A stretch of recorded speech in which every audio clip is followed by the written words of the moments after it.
Good morning everyone. Shrimati Mohardevi Tapadiya girls college Jaswantgarh के इस YouTube channel में आप सभी का बहुत बहुत स्वागत है। आज का हमारा जो डिस्कस का टॉपिक है वो है एकाधिकार। और एकाधिकार के टॉपिक हमने काफ़ी स्टडी किए हुए हैं और हम अभी भी आगे जारी रख रहे हैं। तो एकाधिकार में आज जिस टॉपिक पे हम डिस्कस करेंगे वो है सामान्य लाभ और हानि की स्थिति। तो इस वीडियो से पूर्व हमने एकाधिकार के अंतर्गत जो फर्म के निर्धारण की जो विधियां हैं उनमें टीआरटीसी मेथड है, सीमांत आगम एवं औसत वक्र विधि है। तो हमने सीमांत आगम और औसत वक्र विधि है इसको स्टार्ट कर रखा था लास्ट वीडियो से। टीआरटीसी जो मेथड है उसको हमने पहले ही कंप्लीट किया हुआ है। तो इस विधि में हमने एक टॉपिक के बारे में स्टडी किया था, वो था अल्पकाल और दीर्घकाल में फर्म की स्थिति क्या होती है। तो हमने अल्पकाल का जो टॉपिक था उसके अंतर्गत ये जो चीजें देखी थी उसमें सबसे पहला हमारा जो पॉइंट आया था वो था असामान्य लाभ की स्थिति। तो सीमांत आगम एवं औसत वक्र विधि में अल्पकाल में कोई फर्म है तीन कंडीशन प्राप्त करती है, असामान्य लाभ, सामान्य लाभ और हानि। तो इसमें हमने एक टॉपिक के बारे में डिस्कस किया असामान्य लाभ। तो आप जानते हैं कि असामान्य लाभ कब होता है, जब जो फर्म की जो औसत लागत है वो कम हो जाए और औसत आगम है वो अधिक हो जाए तो फर्म है जो लाभ की स्थिति में होती है। आज हम जो अन्य हमारे जो दो टॉपिक और बचे हुए थे उनके बारे में थोड़ा हम डिस्कस करेंगे। तो सबसे पहले सामान्य लाभ की स्थिति।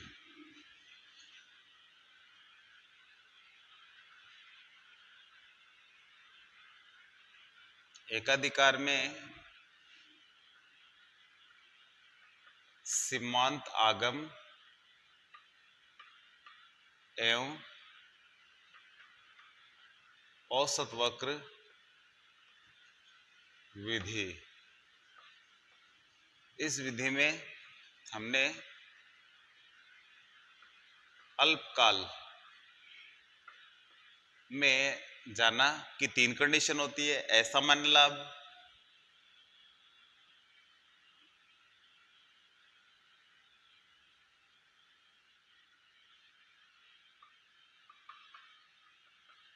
सामान्य लाभ और हानि। तो हम नंबर एक हमारा असामान्य लाभ, इसके बारे में हम डिस्कस कर चुके हैं। तो अब हमारा दूसरा टॉपिक है सामान्य लाभ। सामान्य लाभ में कोई फर्म कब होती है, जब उसके जो आगम और लागत दोनों बराबर हो जाए, यानी औसत लागत और औसत आगम दोनों बराबर हो, उस कंडीशन में कोई भी फर्म है जो सामान्य लाभ प्राप्त करती है। बाकी यदि बात करें सामान्य लाभ की तो किसी फर्म को प्राप्त होने वाली वह न्यूनतम राशि जिससे कि वो मार्केट में बनी रह सके, वो न्यूनतम राशि सामान्य लाभ की स्थिति होती है। सिंपल इसकी डेफिनेशन ये है, यानी किसी फर्म ने ये माना कि 10 लाख रुपए लगा करके कारोबार किया और एक साल में उसने 10 लाख ही वापस है जो उसकी लागत लगी और 10 लाख ही है जो उसको वापस मिले। तो कहने का मतलब लागत और रकम दोनों बराबर हो गए। लेकिन वो फर्म यदि चाहे कि आगे मार्केट में मेरे को इसी फील्ड में काम करना है, इसी क्षेत्र में बने रहना है, तो यदि सोच ले तो वो ये मानती है कि मैं सामान्य लाभ की स्थिति में हूँ। तो कहने का मतलब है यानी किसी फर्म को प्राप्त होने वाली न्यूनतम वह राशि जिसमें जिससे कि वह मार्केट में बनी रह सके, यानी मार्केट में बने रहने के लिए जितना उसको पैसा मिल जाए वापस अपनी सेल से और से, तो वो उसको न्यूनतम लाभ है उसी की स्थिति में जो मानता है, यानी सामान्य लाभ की स्थिति में उसको है जो मानता है। तो सामान्य लाभ की ये तो सिंपल डेफिनेशन थी। बाकी इसमें यदि कहे कि सामान्य लाभ क्या होता है, जहां फर्म की औसत लागत और औसत आगम दोनों बराबर हो, वही सामान्य लाभ होता है। तो ये इसका एक और है। तो डायग्राम के द्वारा हम इसको यदि शो करें तो कुछ इस तरीके से इसको दिखाया जाता है।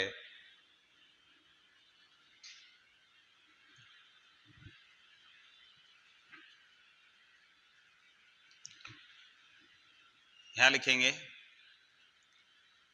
उत्पादन मात्रा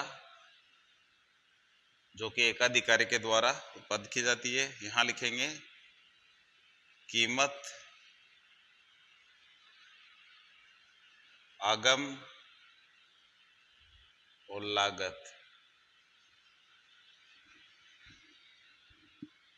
तो सबसे पहले हमें जो चीज बनानी होती है वो होता है एआर वक्र, नीचे इसके बनाते हैं हम लोग एमआर वक्र। एआर और एमआर इस तरीके से बाएं से दाईं ओर नीचे गिरती हुई कंडीशन में दिखाए जाते हैं।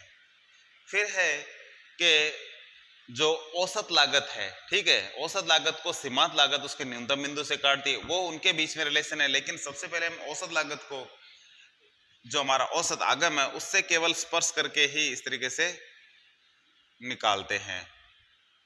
तो ये हमारा एवरेज कॉस्ट हो गया। इसका जो न्यूनतम बिंदु, जैसे कि हमने यहाँ से इसको गिराकर यहाँ बनाया है लगभग यहाँ, तो यहाँ हम किसको काटेंगे, मार्जिनल कॉस्ट को, जो लगभग यहाँ ऊपर जो कट रहा है इसके नीचे ही कहीं कटना चाहिए। तो इस तरीके से मार्जिनल कॉस्ट को हमने यूं काट दिया है। तो मार्जिनल कॉस्ट के न्यूनतम बिंदु पर काटती है, साथ में जहां ये टच किया इसके ठीक नीचे ही काटना चाहिए ताकि एक ही सीध में आए। तो ये सिंपल से इसकी चीजें हैं कि हमें क्या करना है। सबसे पहले एसी खींचना, जो AR MR खींचना है, एसी को इसके स्पर्श कराना है AR के। अतिरिक्त लाभ की स्थिति में एसी नीचे से काटते हैं इन दोनों को। सामान्य लाभ की स्थिति में AR को स्पर्श करते हुए जाती है। हानि की स्थिति में ये ऊपर के ऊपर ही चली जाती है, किसी को भी स्पर्श नहीं करती है एसी। और एसी को मार्जिनल कॉस्ट उसके न्यूनतम बिंदु पे काटती है, साथ में इन दोनों रेखाओं को नीचे से काटते हुए जानी चाहिए ये। तो हमने ऐसी कंडीशन बना दी है। अब हमें क्या दिखाना है यहाँ के फर्म का साम्य दिखाना है। तो फर्म का साम्य हम जानते हैं ई कहाँ होता है, जहां मार्जिनल रेवेन्यू और मार्जिनल कॉस्ट बराबर हो। तो इक्विलिब्रियम हमारा जहां मार्जिनल कॉस्ट और मार्जिनल रेवेन्यू जहां बराबर होती है, यहाँ हो रहा है। इसको हम नीचे मिला देते हैं, ये क्वांटिटी तय होगी। ये ई बिंदु है। इस ई बिंदु पर कोई फर्म क्या प्राप्त करेगी, लाभ हानि, ये कौन बताता है, AR और AC का अंतर बताता है। ठीक है, तो ऊपर चलते हैं इस उत्पादन स्तर पे। तो सबसे पहले जहां AR AC टच करे वहां चलते हैं। तो सबसे पहले यहां टच किया,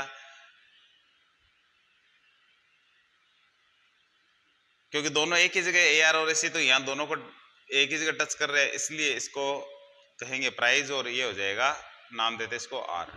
तो इस तरीके से RQ ही रेवेन्यू है, यानी AR यहाँ टच कर रहा है, AC भी टच कर रही है, और RQ ही क्या है, कॉस्ट है। यानी लागत और रकम दोनों क्या हो रहे हैं, इस उत्पादन स्तर पे बराबर हो रहे हैं। इसलिए कोई फर्म है जो क्या है, सामान्य लाभ की स्थिति में है, जो रहती है। तो ये डायग्राम होता है सामान्य लाभ की स्थिति का। तो इस डायग्राम को किस तरीके से डिस्क्राइब किया जाता है वो और बात कर ले। तो सबसे पहले हम लिखते हैं OX अक्ष पे क्या दर्शाया है और OY पे क्या दर्शाया है। तो लिखेंगे यहाँ इनके आगे OX के आगे लिखते हैं कि उत्पादन मात्रा है, जो एकाधिकारी की जो उत्पादन मात्रा है OX अक्ष पे उसको दर्शाया गया है। OY पे हमने कीमत, आगम और लागत को दर्शाया, लिखेंगे कीमत, आगम और लागत को दर्शाया गया है।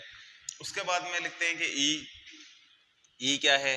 तो ई के बारे में लिख देता हूं कि ई साम्य है। ई साम्य है जहां OP कीमत पर OQ उत्पादन मात्रा का निर्धारण होता है।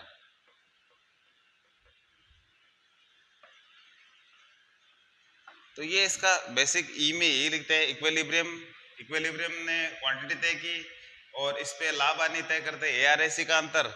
लेकिन जहां ये OP और OQ क्वांटिटी और OP कीमत जो तय होती है, इसको ई के माध्यम से ही दर्शाया जाता है। तो ई पे लिखेंगे OP कीमत पर OQ मात्रा। आप देख रहे हैं कि इसको यहाँ से इधर मिलाना है, P यहाँ होगा, यहाँ नहीं होगा। प्राइस हमेशा AR है, जो एकाधिकारी का है, जो AR जहाँ टच करे वहां होता है। बोला इसको इसी तरीके से जाता है कि इसके द्वारा जो रेट तय हो रही है OP है, और OQ है जो इसकी मात्रा है, कि इतनी कीमत पर इतनी मात्रा है जो बेची जा रही है एकाधिकारी के द्वारा। इसके बाद में लिखते हैं कि AR और AC क्या है, AR MR फर्म के आगम वक्र है, SCMC फर्म के लागत वक्र। इनके आगे लिखना चाहिए हमें, कि सबको बताना है कि ये चीजें क्या है। AR MR फर्म के आगम वक्र, SCMC फर्म के लागत वक्र है। इसके बाद में हमें बताना चाहिए कि कुल लागत, कुल आगम की क्या स्थिति है, कुल आगम कितना है, टोटल रेवेन्यू TR कितना है। तो हम बताएंगे कि इस उत्पादन स्तर पर जहां AR को जहां टच करता है वो टोटल रेवेन्यू होगा। तो यहां से RQ यानी कुल उत्पादन स्तर है। यदि पूरे क्षेत्र की बात करें तो ये QRPO हो जाता है, ये पूरा क्षेत्र हो जाता है रेवेन्यू का। इधर से यदि इसको बोले OPRQ तो ये एक ही बात है। इधर से बोल देते OPRQ है, कुल रेवेन्यू है। बात करें इसके कुल लागत कितनी लग रही है, तो लागत भी ऐसी है, ठीक है, ऐसी ही बताती है लाभ आने को, तो ऐसी यहाँ टच कर रही है इस उत्पादन स्तर को, तो RQE क्या है, ऐसी जो लागत है, ठीक है। तो पूरी लागत की बात करें तो यहाँ से पूरा क्षेत्र हो जाएगा, तो OPRQ सेम ही है दोनों में, TC क्या हो जाएगी, OPRQ, यानी लागत और रकम दोनों क्या है, बराबर है। तो इस तरीके से जब लागत और रकम दोनों क्या है, बराबर है, तो सामान्य लाभ की स्थिति ही कोई फर्म है जो प्राप्त कर सकती है। तो ये इस तरीके से क्या हो गया कि ये लागत की स्थिति है और ये दोनों आगम की स्थिति है। और अब लिखेंगे फर्म को सामान्य लाभ प्राप्त हो रहा है,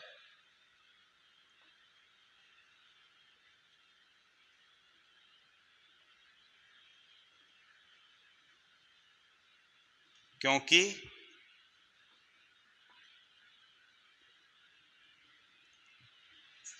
इसमें लिखेंगे इसका जो रीजन है कि AR और AC दोनों क्या है, बराबर है, ठीक है, यहां लिख सकते हैं AR इक्वल AC, ये रीजन होता है सामान्य लाभ का। तो यहां लिखेंगे क्योंकि फर्म की औसत लागत, फर्म के लिखते हैं, फर्म के औसत आगम से, आगम के लिखते हैं, आगम के बराबर है, ब्रैकेट में लिखते हैं AR इक्वल AC, अतः सामान्य लाभ होगा।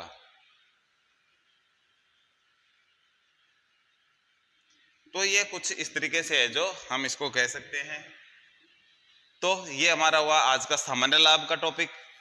तो आज के वीडियो में इतना ही, नेक्स्ट वीडियो पे नेक्स्ट टाइम में मिलते हैं। तब तक के लिए धन्यवाद। अपने वीडियो को लाइक कीजिए, शेयर कीजिए, चैनल को सब्सक्राइब नहीं किया है तो वो भी जरूर करें।